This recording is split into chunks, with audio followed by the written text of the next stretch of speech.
dalhin tong mga yung motor, tricycle, sarado na yung iba. Ang malakas na yung hangin dito sa bandang to mga kaibigan. Ayan o. Medyo ramdam na dito yung hangin.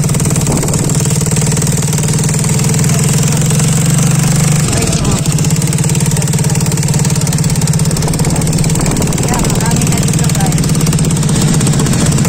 Abutin. Dahil na dahil abutin dito. So, andyan yung evacuation center. Dito sa malapit sa munisipyo. Katabi lang yung evacuation center dito.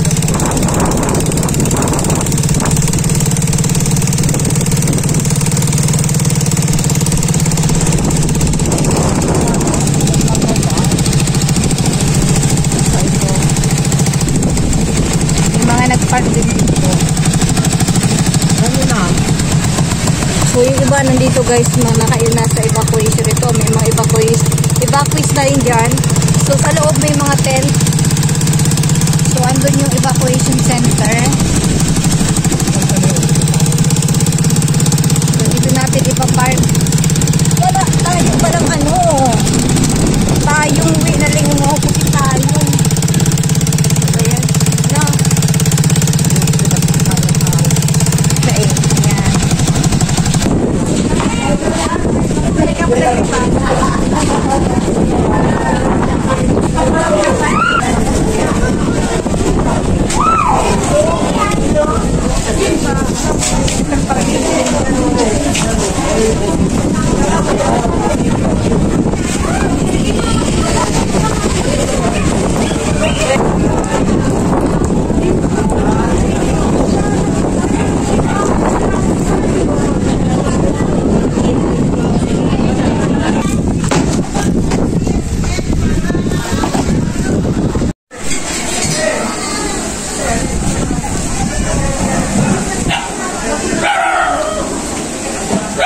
Ayan o, sa mga gwapong, mga evacuees at mga cuties. So dito yan sa bayan ng Minalabak. Aba, mahangin na nga. Ayan na, mahangin na. So dito tayo sa munisipyo ng Minalabak. Saan? Nakul pa? Yan sa laog? Saan? Yan sa may evacuees. Pwede, may puno na naman sa evacuation? Ah, puno na. Kaya nag-extend na sa loob ng munisipyo. Ayan. Ayan. So, meron pa daw dyan sa loob, guys. Marami pa. So, dito ay sa bungad lang. Puno na. Sa mga hallway kayo. Sa taas meron pa? Ah, umabot sa taas. Second floor. Ito yung munisipyo. Office ng mayor's office. Sa munisipyo ng Minalabak. So, ayan dito sila.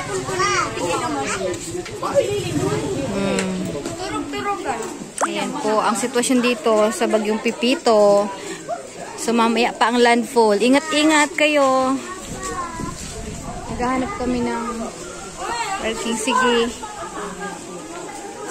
Salamat. Balik ako. Oh, bye-bye. Bye-bye. Welcome to my vlog. Ayan, ingat-ingat kayo. Ingat. So ayun guys, mahangin na po. Mahangin na dito sa bandang ito. Ayan guys.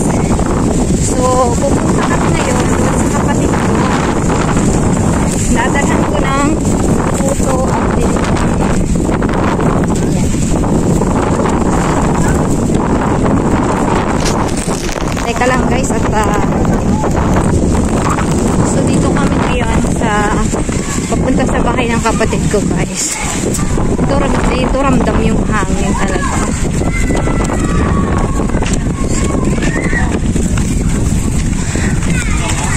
Ano guys? Hala, may harang na. May harang na po. Ayan o. Ito yung pangharang sa baha. Para hindi pumasok ang baha. Ito yung dito din kila Sir Jerry yung eskwelahan. Ay, lakad tayo guys. So ito yung isa rin evacuation noon. Pinapatuloy din dito yung mga evacuees na walang katuluyan. So dito din sila guys. So, safe dito. Pero yung ibaba nito, guys, inaabot din ito ng baha ng bagyong Christine. So, ito yung way papunta doon sa bahay ng kapatid ko. Ito yung eskwelahan dito ng mga TESDA. Dito rin ako nag-aral ng baking. So, ito. Yan, ito din isang eskwelahan ay pinapatuloy din dito yung mga evacuees. Pero ngayon hindi natin alam kung meron na bang evacuees dito. So, halos karamihan ng mga evacuation nandun sa coastal area, doon sa mataas para hindi abutin ng baha. So, nakita niyo naman yung lakas ng hangin, guys. Manay! Ayan na. So, ito yung bahay na. So, ito yung pinapagawang bahay ng kapatid ko. Hindi pa tapos. At sabi niya nga, may babasag daw yung bintana. Kaya lagyan daw ng plywood. Oh, diba? May salamin. So, ito yung bahay dito ng kapatid. Tingnan natin kung yung ginagawa nila. O, hindi pa nag-evacuate na. So, hello! Kamusta kayo dyan? Ano po, ang lakas ng hangin dito. Ito ay galing sa palayan ang hangin. Ramdam dito, guys. Walang mga takip-takip. Hello! Dito kami sa likod dumaan. Dito kami sa likod dumaan. Yes, and manda. Kasi, nagdidig kaya kami yung takakagalamin. Diyos ko po. Uy! Kasi, ito yung ano nila. Oh. So, ito na. So, marami ditong mga may pasok ulit tayo. Tingnan natin ang sitwasyon, ang paghahanda din dito. Oops! Wala na yung aircon. Akyat na, guys. Oops! Yung isa, tulog. At ito, yung puto at dinuguan nyo. Maraming salamat po sa relief. Yung mga gamit po namin ay nagpili po sila kung ikailang nagdan po ay ikailang baitang po sila. First owner, second owner, ganon. Yung chair, stairs of life na tinatawag. So, ito po ay basta dito, guys, ramdam na talaga dito ang hangin. Ayan. Makikita nyo, kulay ano, pula. Ito.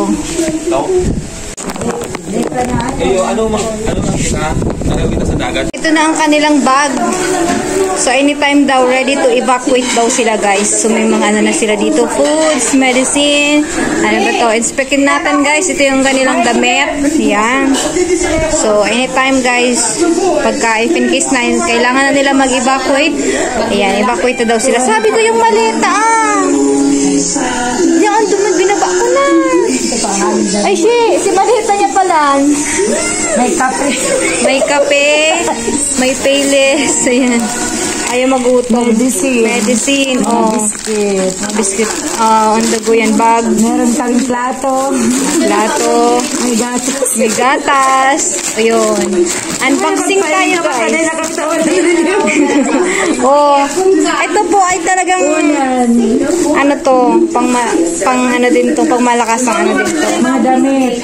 Oh, sabi ko yung maleta, nababa ko na. Baka ganyan naman mag-biscuit.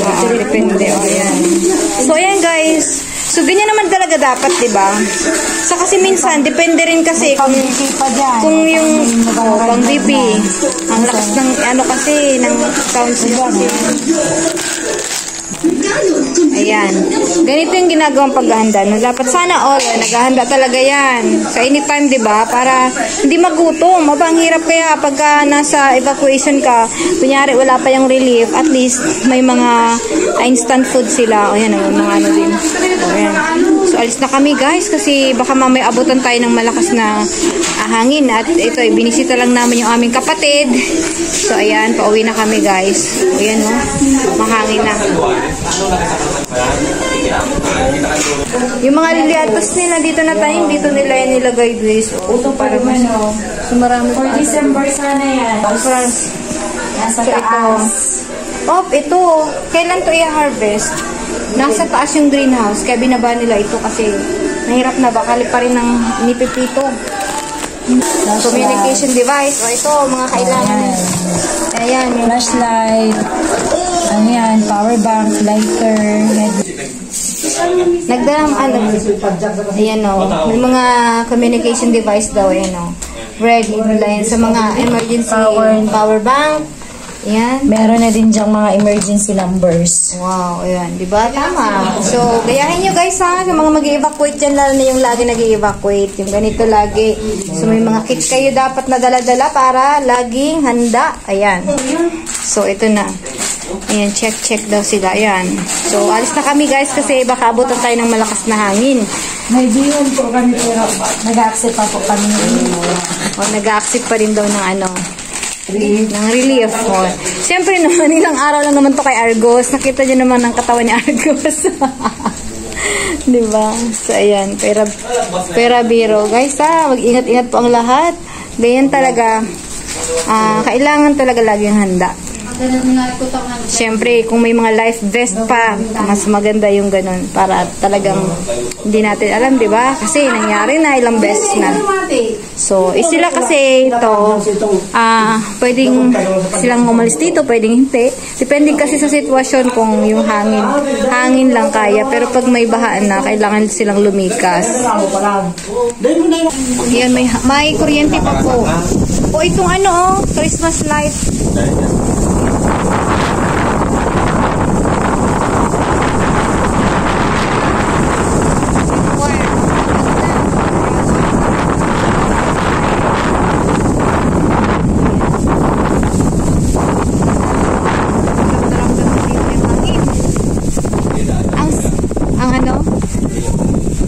Uy! Ay ko maagi! Ha? Siya lang.